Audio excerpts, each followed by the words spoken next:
Nyama. Nakwanga we are a mixed. Tunakwanga na Nigerians and so now you just know how Okay. sometimes Uh, okay, so I'm Omariba Collins. Majorly, I do backend development and machine learning, but I also do some little bit of front end with JavaScript.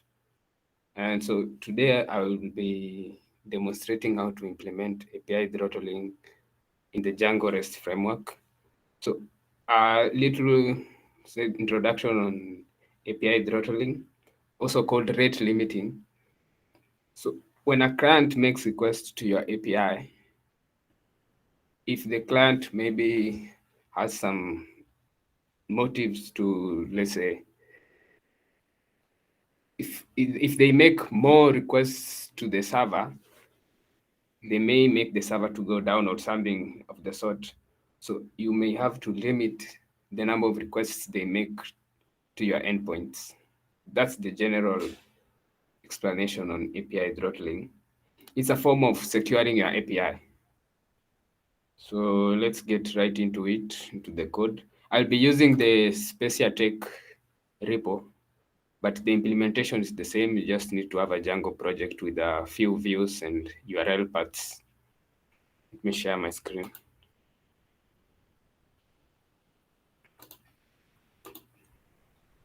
So if you want to follow through, I'll be using VS Code for editing and I'll be testing the endpoints using Postman.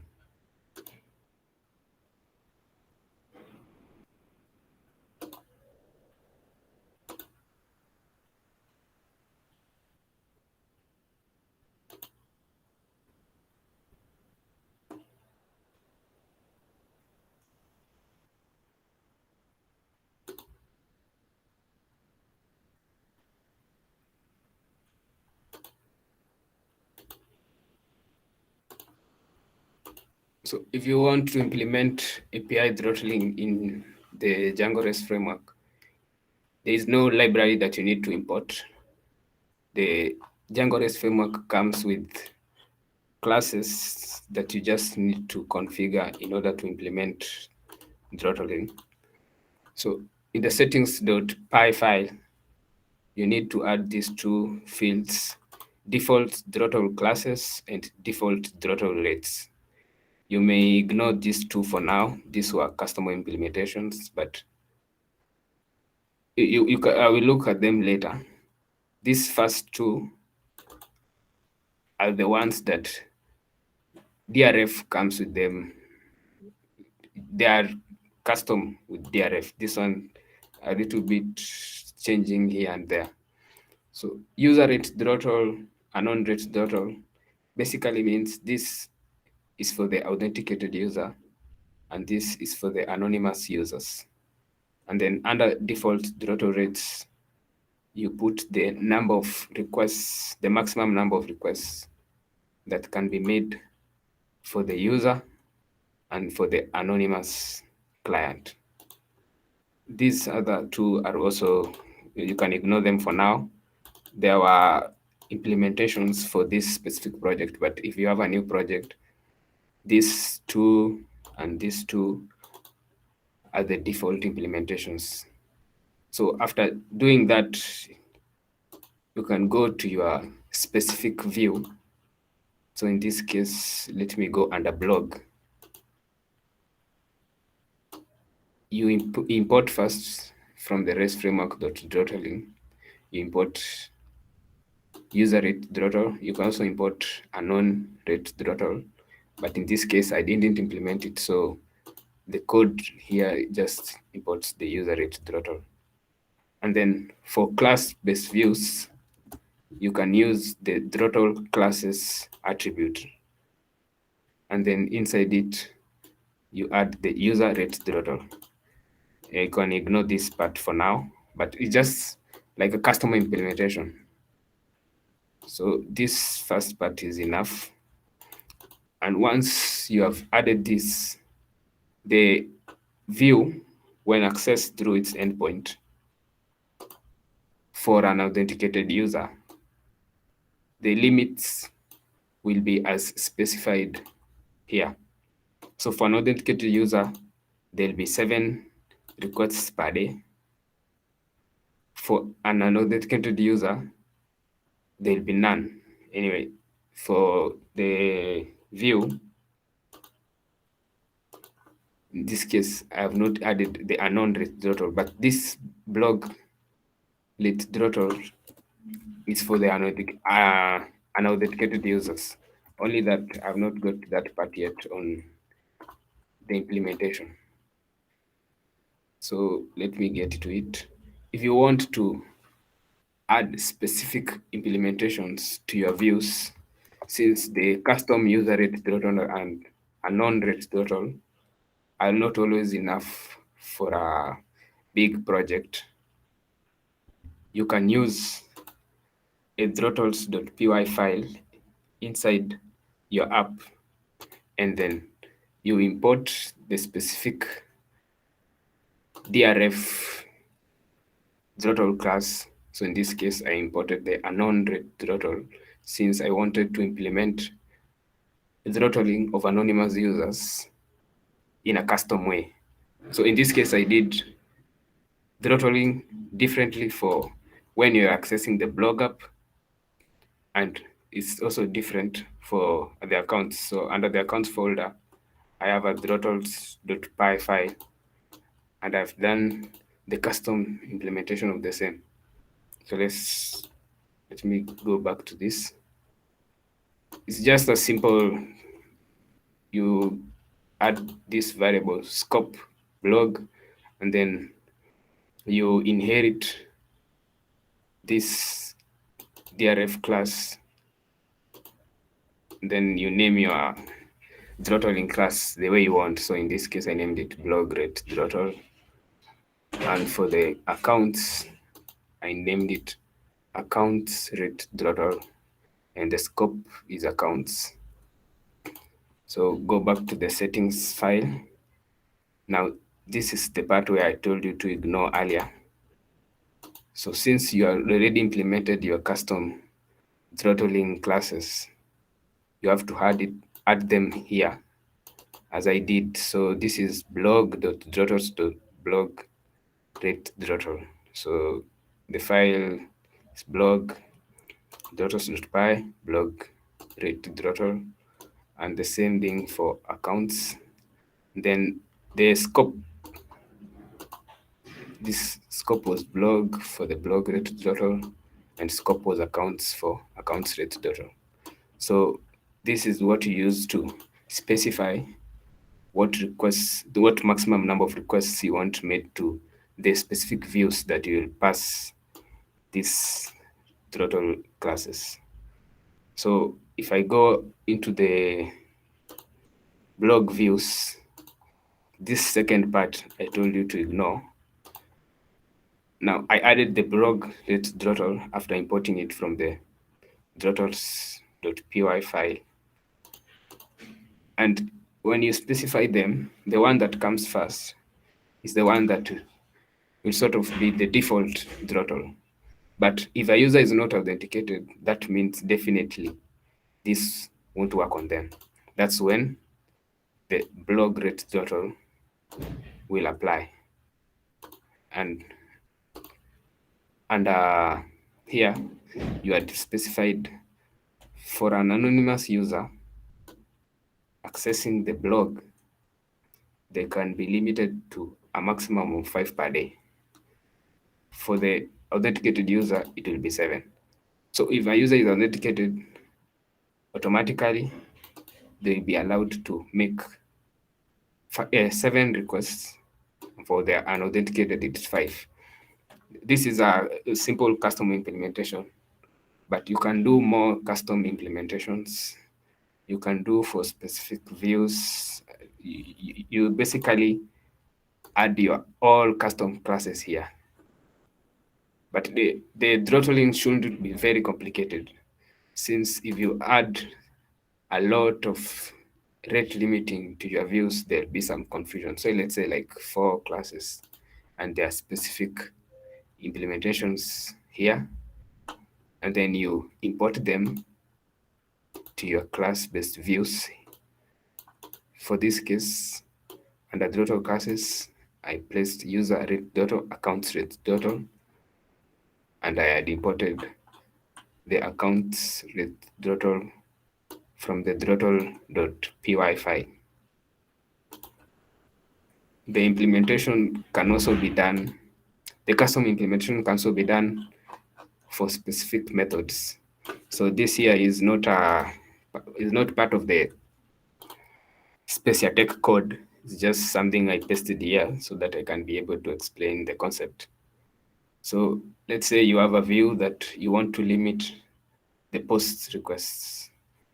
This is also applicable since most things that you do online, you mainly consume, you rarely post something. So limiting the post request to specific number of requests makes sense instead of limiting every single request that the user makes. So in this case, this is a view set, and the implementation is that you check if the method, this case, the action is create, then you update the throttle classes attribute to be user rate throttle. Else, the throttle classes is empty, so there is no throttling whatsoever. There's also, I can say, throttling for accessing specific parts of an API, although I'm not very conversant with the same. You can go check it out. It's called scope rate throttling. So let me do let's see if the server is running. You can ask some questions if you have any. Jimmy can unmute since I'm not in the browser, I cannot see. So the server is running. Let me. Collins. Yeah. I personally have a question. Maybe just a clarification too. Yeah.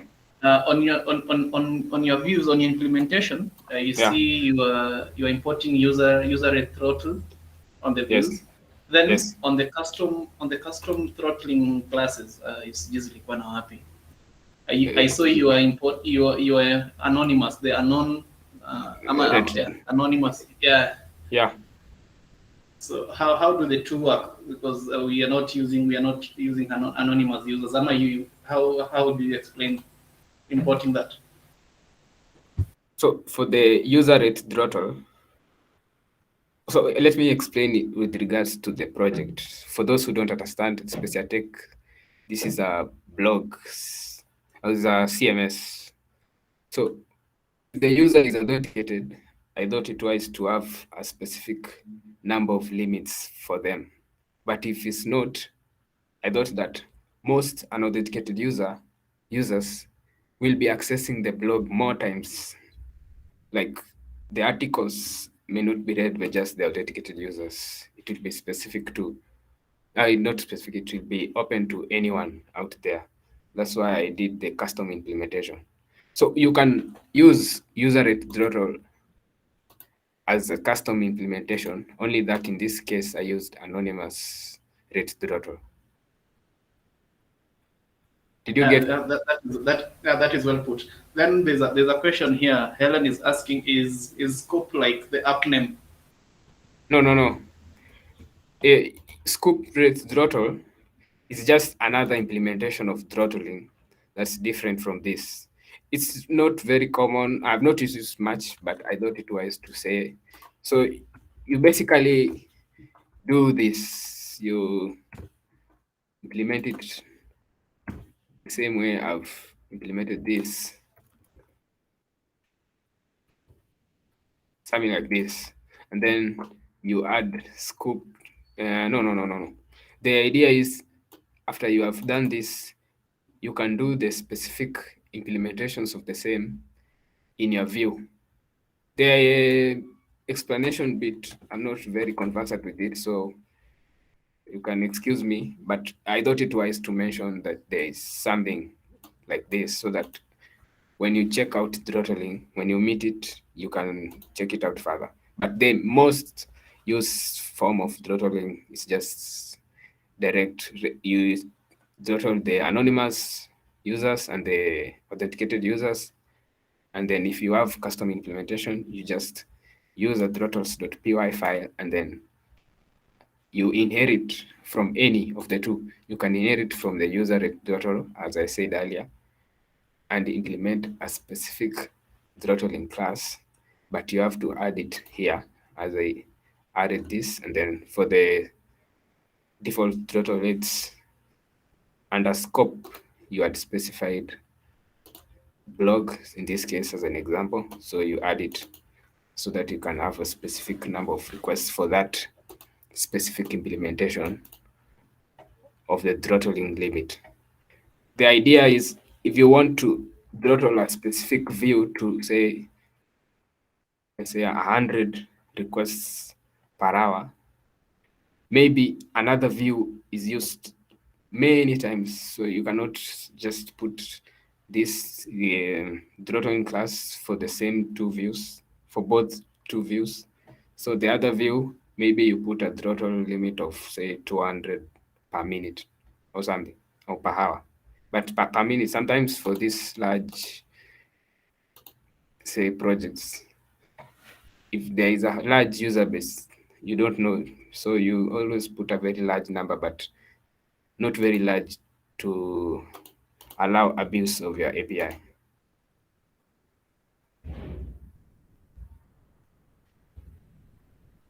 Okay, I think it's answered. Maybe if it's not answered, let me see.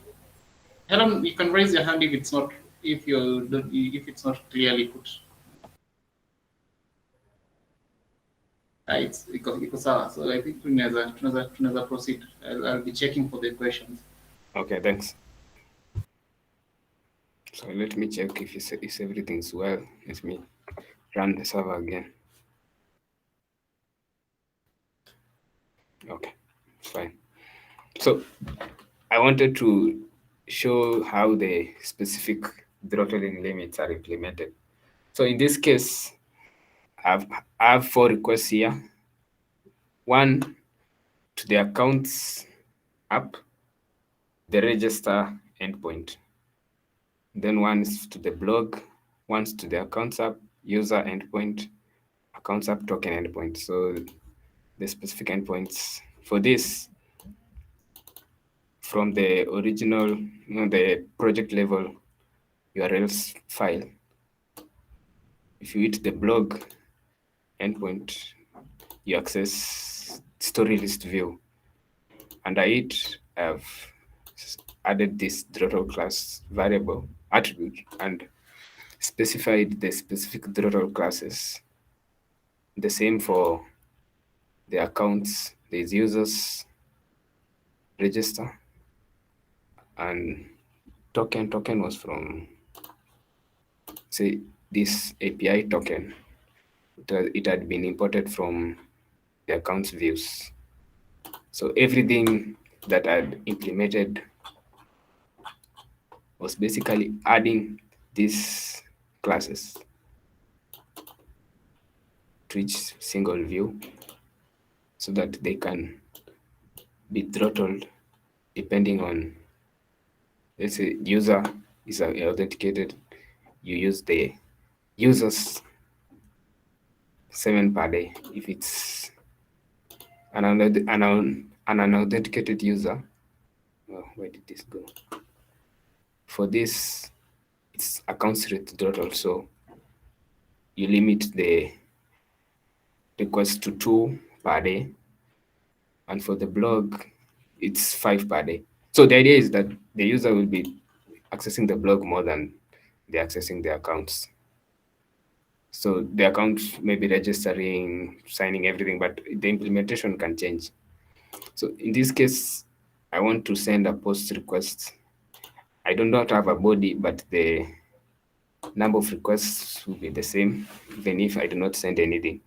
So I'm not authenticated under authorization. I have no token. So I will be limited to only 2 requests. So send. It's taking some time.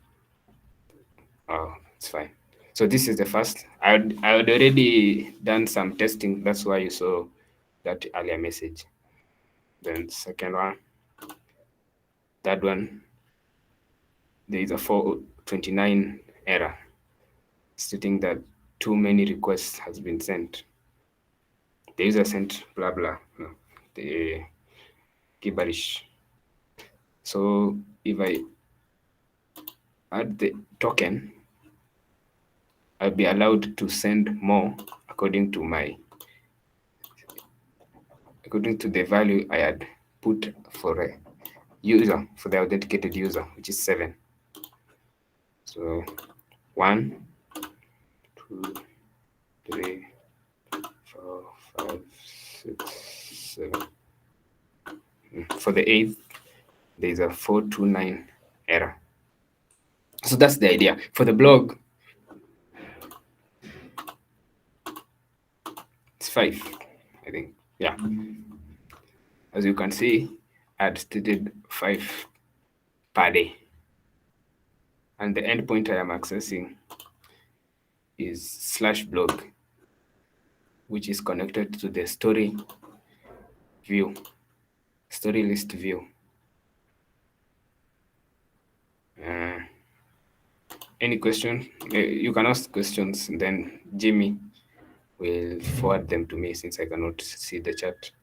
So account user, this case, my token is admin token, so I can view all users that are in my database anyway. So in this case, I'm authenticated. Token, blah, blah. Let's see. I also have the URL path for obtaining the token. So this is my email and password under body. If I make too many requests, I will be throttled since I'm not authenticated. I'm just sending my details to get the token. Let me start the server again so that the numbers can count how many times I send the request. So in this case, I'm limited to 2 since the token view is under accounts, and I had put the account rates throttle. So say again, throttled. So that's the idea. It's not a very, let's say, it's a very forward implementation. With this key.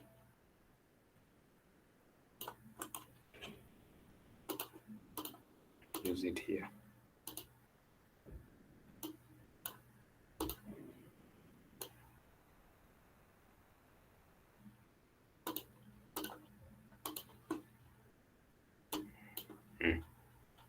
So 1, 2, 3, 4, 5, 6, 7. So that's the idea. If you use a token, that means your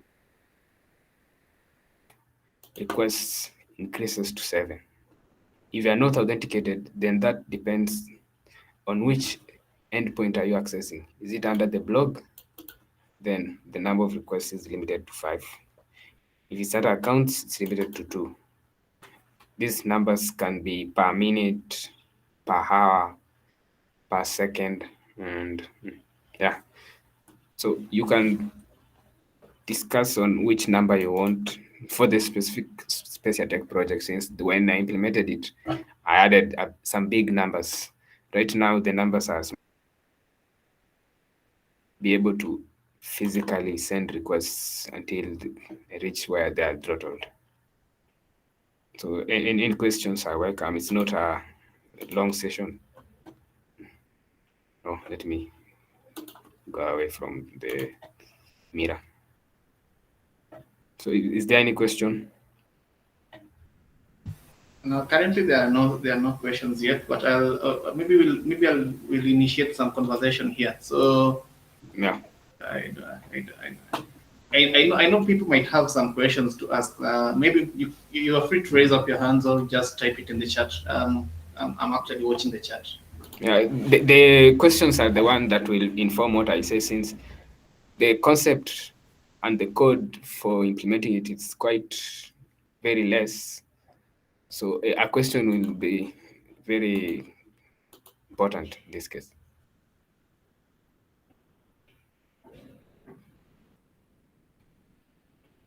Okay. So maybe If that okay. If there are no questions yet, I think I'll look for reactions from one or two guys here. I saw Sang. Are you still here? Maybe you can just give us some insight. Maybe what happened. Yes. Yeah. Lazima nikutaje. I just have to mention you. So Oh, me, from I'm still trying to understand it. I've never used this thing. actually, I'm not actually asking you a question about what he's done. I'm just asking you on your opinion on what, in terms of throttling these APIs. So the rates that we're using, are they so little? Are they big? Because we see we are even throttling anonymous users to the site, which is something that is more important, because the anonymous users are the people who create more traffic as opposed to the, how do you call them, the authenticated. oh yeah, authenticated users. So this is what might cause inaitangwaje, a DDoS attack. So your server just goes down. So I was just seeking for your inaitwaje, your comment on the same. Okay, maybe I understand the importance of throttling first before I can give any opinion here.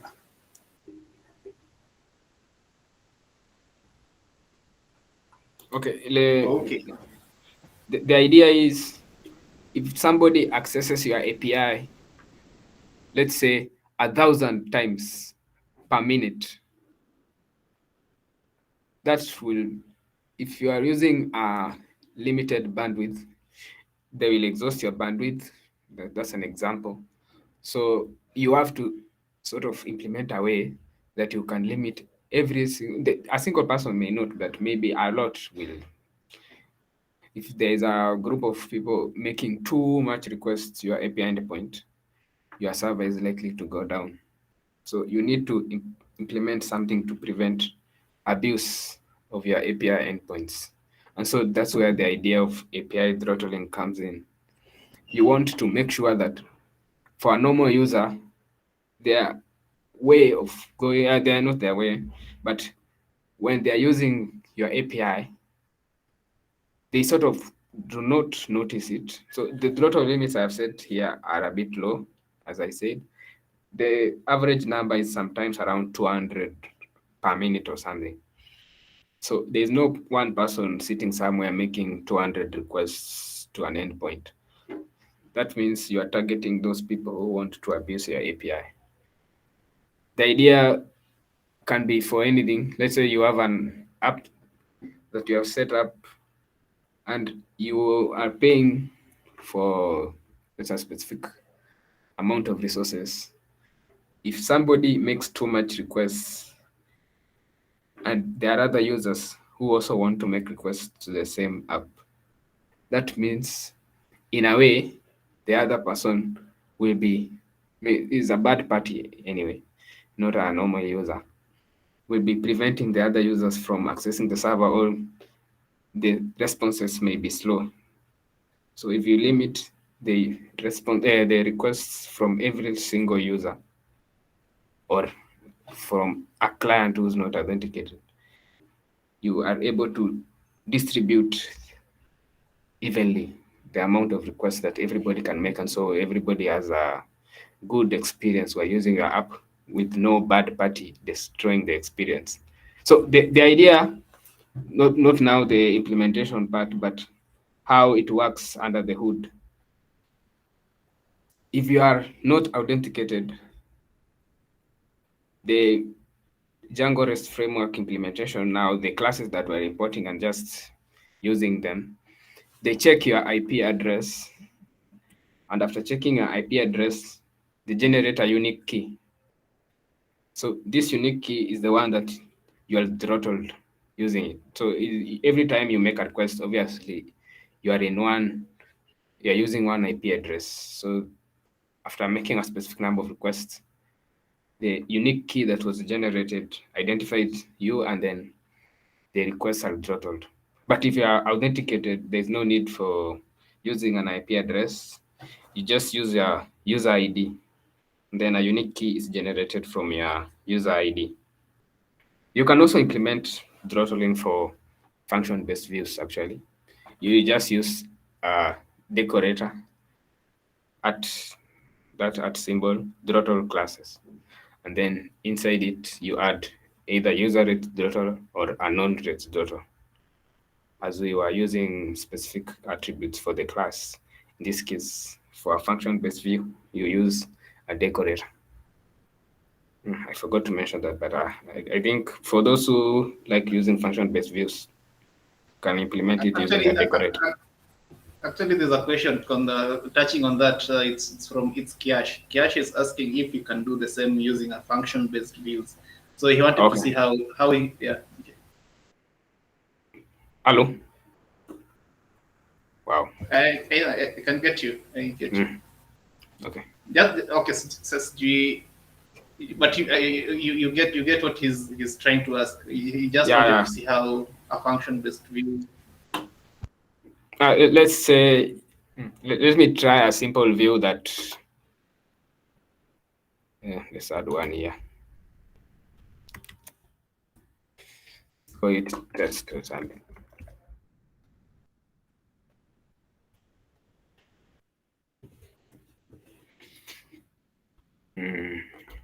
Requests.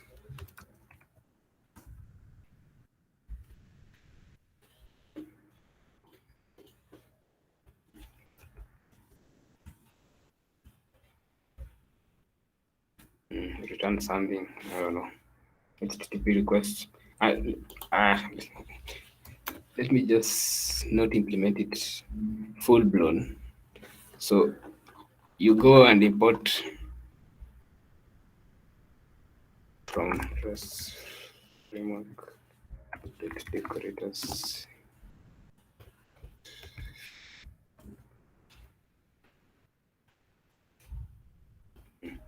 Not that.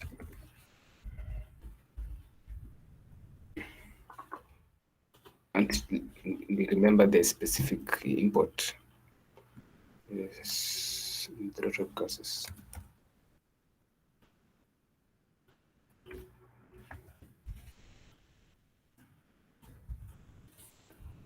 It's something similar to this, only that I can't remember the specific code for it. After importing the decorator, you add it to your function-based view. Let me just use the syntax that I used earlier. So like this, and then inside here is where you specify. The syntax may not be correct since I'm not referring anywhere, but this is the general idea. I think if he gets it, he can give a node or something. I do not have to save that.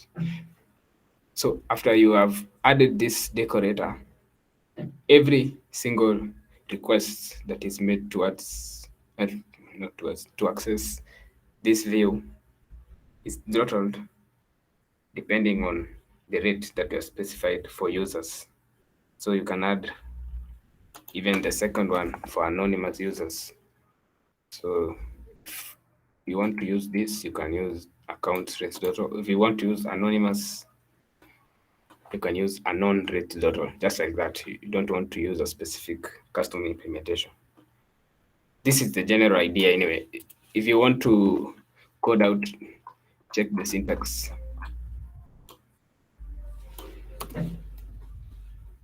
true. Actually, that is the syntax. I was actually going through the documentation as you are doing it. That is actually, I also pressed what the documentation meaning, what is in the documentation, so that Cash can also see it. But it's actually the same thing. Okay. And the idea is you can, I think I say that you can do for the specific methods. It's a get method, it's a post method, it is a put, delete. You can, the delete, if I think you have accessed a service where there's a limited number of times you can delete something. And then for every other request, it's not limited. So a specific implementation like that can be done using something similar to this. I had mentioned it earlier, but I thought it twice to maybe repeat it. So if there's any question, I can answer. There's many ways that you can protect your API endpoints. Many people, not many people, but let me use me as an example. I did not do these things when I started developing APIs. As long as there is an authentication and the API is responding well, and then it's good. But you have to sort of think about such things like API throttling, there is data validation, there is data sanitization. Maybe somebody may inject JavaScript into a input. So you need to sort of think about these cases. Let me call them edge cases.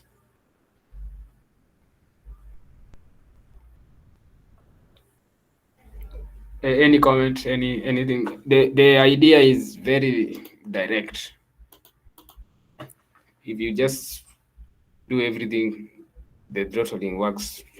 I don't think there's even so debugging that's needed.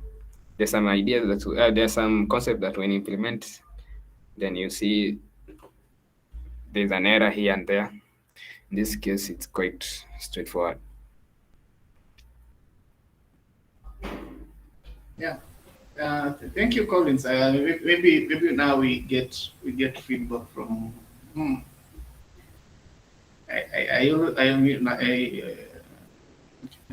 Let me choose on someone. I just know who to choose. Imran was here. Imran did something and left. Okay, he's not here. Juma, are you able to comment on something before?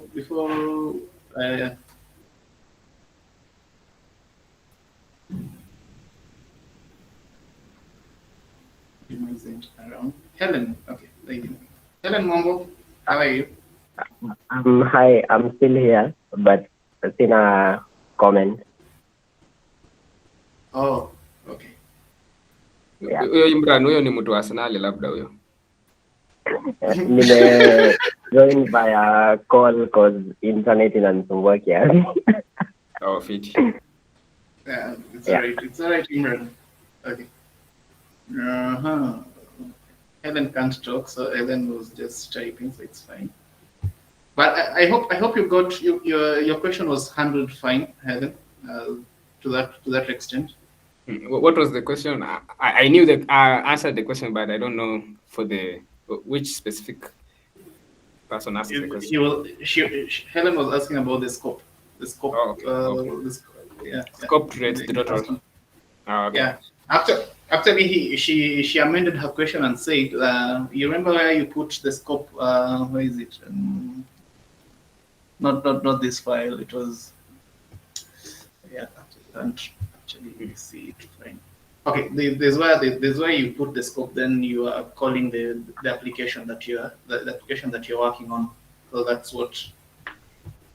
Yeah. Yeah. For the specific view, you have to add some attribute. Yeah. Yeah. Scoped something.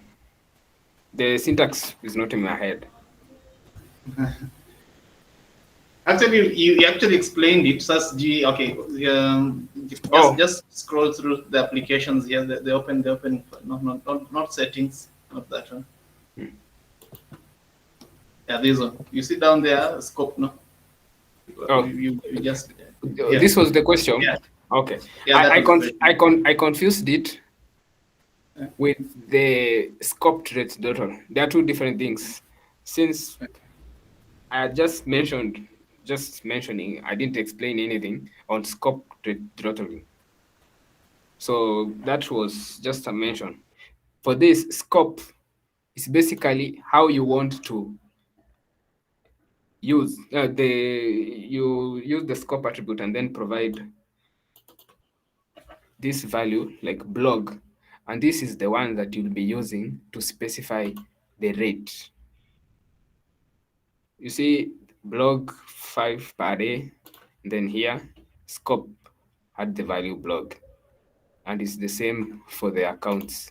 Scope accounts, and when specifying the rates, it counts 2 per day. Yeah, that's what she was asking, and yeah. Okay. I think Padume, you still handle it fine. I think I can. I don't know these other guys. Okay, I don't really the interact now, but I'll just choose at random. Let me just see someone that has been here. Simon. Simon has been here since the start. So Simon, any comment? Simon, is it keep moving? Simon, maybe a comment. Yeah. Hey, hi guys. Hi Simon. Mnanisikia? Yeah. Yeah. So me bado ni wanafunzi huko, I'm still learning. So I just joined to get to know what this API throttling is. So you'll bear with me today, sina maoni. Okay. Okay. Yeah. So it's a simple concept anyway. There are many concepts, but we can't go through them right now. We are specific to API throttling, but maybe for future projects, many people stop after they have implemented their authorization and everything. But you have to go further and do things like throttling. I talked about data validation and data sanitization. Those are the things that I can come up with on top of my head, but there are many things that you need to do to secure your API. Just using authentication isn't enough. That's the general idea anyway. But for this session, I was to go through API throttling. Okay. I also have another question here. It's still coming from Helen. So she's asking from the file we just viewed, where we are looking at scope, and she's asking whether the naming we put there, like using the name block, is it arbitrary, or we just have to use the application's name? No. You use anything you want anyway. Since you are the one specifying, let's say, if you want another developer to sort of understand what you are doing here, just use something that's related to your app or view. But you can use any name as long as you use the same name here so that the rates can match. So that the name, not the rates, the name can match your view, not your class. Amesema satisfied. She's satisfied. Okay.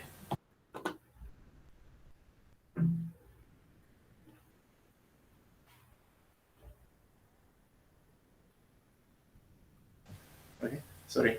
I'm saying maybe any other person who's maybe creating an API and maybe might want to implement the throttling. You can actually read it. It's actually in the documentation, the Django REST documentation. If you don't get it quite clearly, you can still reach out to Collins. Collins is still reachable, or you can also get to me. I know we interact a lot. Where's this guy? Yeah, we interact a lot on both platforms. I am both Nico Paspeciatech, Tech, Nico the other side. Maybe Collins can add on something because time is also well spent. Okay. So thanks everyone for taking a time. You know, it's a Friday evening. Mostly on Friday evenings, people are maybe they have a bad week that they are wanting to forget or something, so they do not want to add some work in quotes. So thanks for coming, not coming anyway, but for joining the session. I really appreciate it. And just as a parting note, idea of API throttling and other things like data validation or something.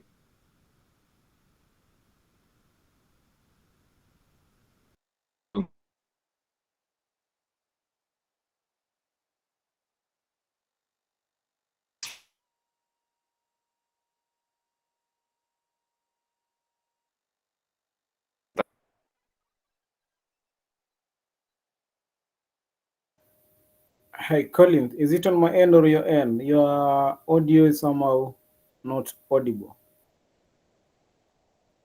Hata mimi karibu nifikirie ni earphones zangu sawa.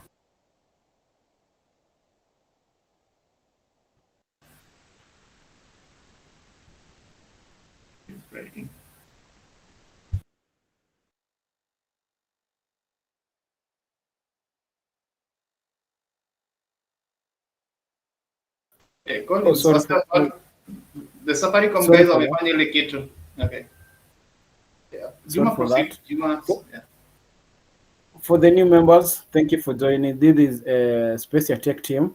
We're working with a session called Django Fridays, where we do have different sessions on different topics to talk about, mostly to talk about how to tackle Django situations. Maybe I can welcome Jim to elaborate more what we do on Django Labs. Then you can wrap up the session for the day. Sorry, I left the call. My internet was misbehaving. It's okay. You can understand for that. It's okay, Collins. Ama, you still wanted to say something, Collins? No, I was just clarifying that I didn't just leave. Okay, sorry. Okay. I hope I'm also audible. Najua our ISPs they tend to do the thing on Fridays. Game Arsenal pia na Caribbean for those who want to. Anyway, I digress. So on Django Labs we do actually it's a pairing program. So we do pairing. We give tasks. We assign tasks to various labs, and this task it's working towards the project in some way. So the task might seem simple, but the aim is to get people to work in the synergy, how people work in a developer environment. So that is that is the basis of having the labs. So people get paired, so people can share ideas, people can write their code, people can do reviews on their code. So that is basically what we do in the Django labs. And the end goal is also working on the project that we have at hand. Though for now we don't have timelines for the project because we were restructuring, so we don't really have timelines. So that's why we get for most of you we are in some of the labs. We don't have that push. We are not pushing you to do anything currently because we've not been given timelines, but soon when we get timelines for our project, we'll really have to push and we really have to work on the tasks that we have. Concerning this session that we have in here, the Django Fridays, this actually was something because we see most of us want to learn something new every time. So instead of having it on Mondays, Mondays are a bit hard. So we chose on Fridays because Fridays it's a bit easier because people are winding down. So it's like we are catching up as Django developers, and we want to learn more technologies. We want to learn more about how to integrate Django with some other stuff that how do we call it? That it will make our application function fine. Maybe increase speed, agility, So we're just looking for more functionality for applications. So that is the basis of the Django Fridays. So I'll be reaching out to you guys. I know I've already spotted 2 of you that you may reach out. Nangoja hizo topics zenyu. So if you've not handed me any topic yet, I'll give you one. Okay, stop at here though. So I'm not that. I don't force. Okay, you just reach out to me if you have something you think you can share with the group. If you're also shy, you don't really feel like you can face such a crowd. You can also just tell me I have this. I'm also thinking of doing this, but I just don't think I can do it in front of the crowd. We see how to go about it. Otherwise, okay. Someone has already sent some suggestion there. Okay, I'll reach out to you. So just give your, is it your Twitter or your WhatsApp contact? Come on, if you know my number on WhatsApp, just DM me, Kiash. Just DM me on WhatsApp so that I don't forget about that. Otherwise, and if in case you have any other clarification you might need, just reach out. I think my handle has been posted. It's at Jimmytron, the _KE. Okay. Okay. I'll text my number immediately. The number I'll post something on the group so you get my number. Yeah, for those who are willing to join who are not yet to the labs and are willing to join, I've shared the Twitter handles and the number where you can reach out. Then we shall give you a guidance on how to join it. Anyway, for those who are, I wish to tell thank you for taking your time to join for this session, and you can call it a night. And for the recording of the session, I'll be able to post it in the bare time of maybe tomorrow or then the day after tomorrow. We get a recap of the session today. Thank you and have a blessed night. Juma, before you close the call, I know most of you guys are from, this is Savannah Silica. We don't have a problem working with you guys, so because I've been working with Imran, I've been working with Collins. I've also been working on the project on Savannah, so just feel free, because and at the end of the day it's open source. So long as we interact properly, we